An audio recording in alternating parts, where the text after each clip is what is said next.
I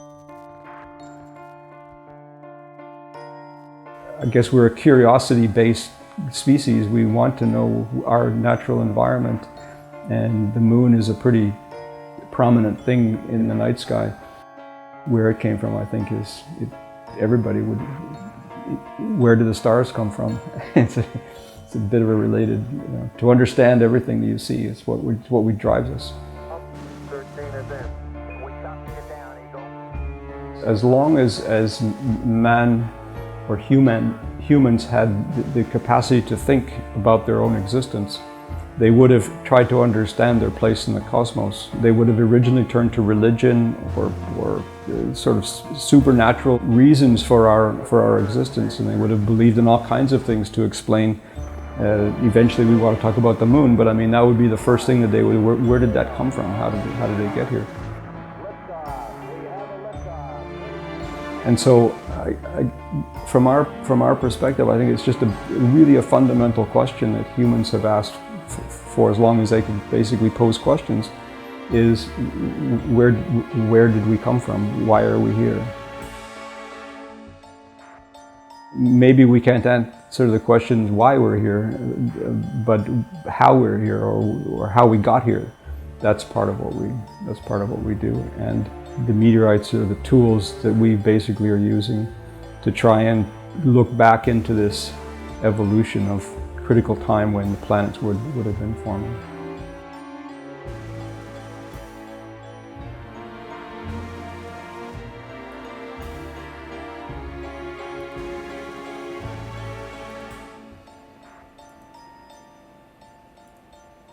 Everybody can understand the importance of having an age for something.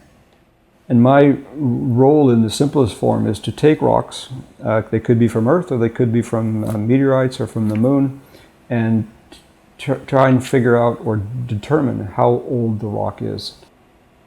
And so the idea is that if you're going to understand the geology of the moon, then you need to know what the different ages of the rocks are. You need these timestamps to be able to put the rocks in some kind of an order. And so my own personal contribution or interest is in trying to establish the timing of the different samples that we have from the moon, both the meteorites and on the Apollo program. So in order for us to get any information from the samples, the way that we work here is we actually have to take a sample and we have to dissolve it. So we're taking a sample that's been around for 4.36 billion years, sitting on the moon. Someone has brought it back, and then our job is to dissolve it. So it's gone after we're done, or at least the piece that we get. And so you can't get too attached to the samples, otherwise you'd be a collector and you would just have them lying in your cabinet and do nothing with them except look at them. So I think we have a pretty good model, a working model for how the moon would have evolved.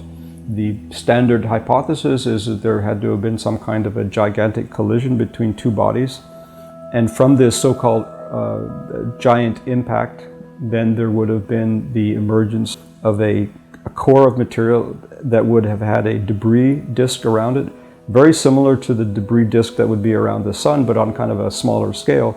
And from this debris disk around the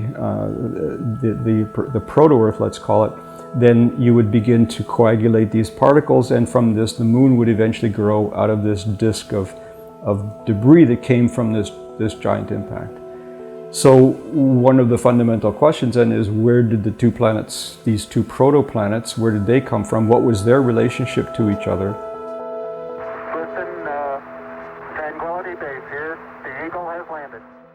The way we would try and address this problem is we would look and try and fingerprint the composition of the rocks that we get from the moon and those from the Earth to see how similar or dissimilar they might be. So one of the things we're looking at in lunar meteorites and the Apollo samples is we're trying to look at the affinity or the similarity between the Earth and the moon from its isotopic perspective. And we found out, to our surprise not too long ago, that they're identical.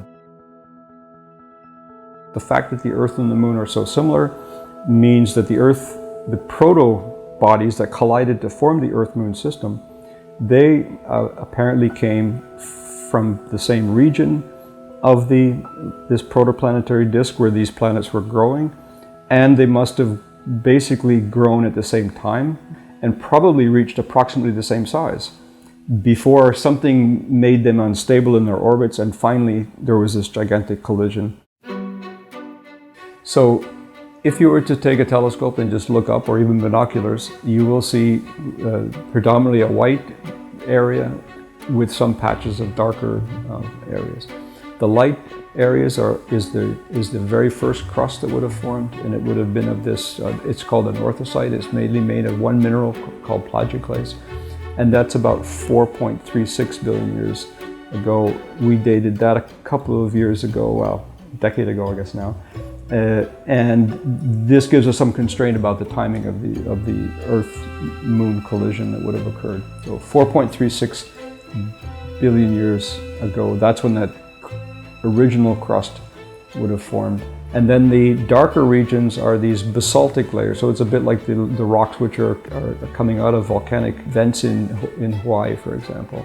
And they would have come up a couple of 100 million years later after this original crust would form. So they are essentially coming out of the mantle of the moon, and basically like volcanoes. And then the whole thing is being hit by all these different meteorites that are coming in and impacting with it. And that gives you all the craters that you see. And the crater density in the light and orthositic regions are higher than the darker ones because the darker lavas are younger. If the moon did not exist, I think our Earth could be essentially similar to what we have in the sense of the solid Earth. If it had been the same size as it is today, but what would be missing again would be the tidal effect. And this has been fundamental probably for the evolution of life. So you could say that if it weren't for the existence of the moon, that life on Earth would have evolved in a very different way, and we could then ask ourselves whether we would be here having this conversation or not.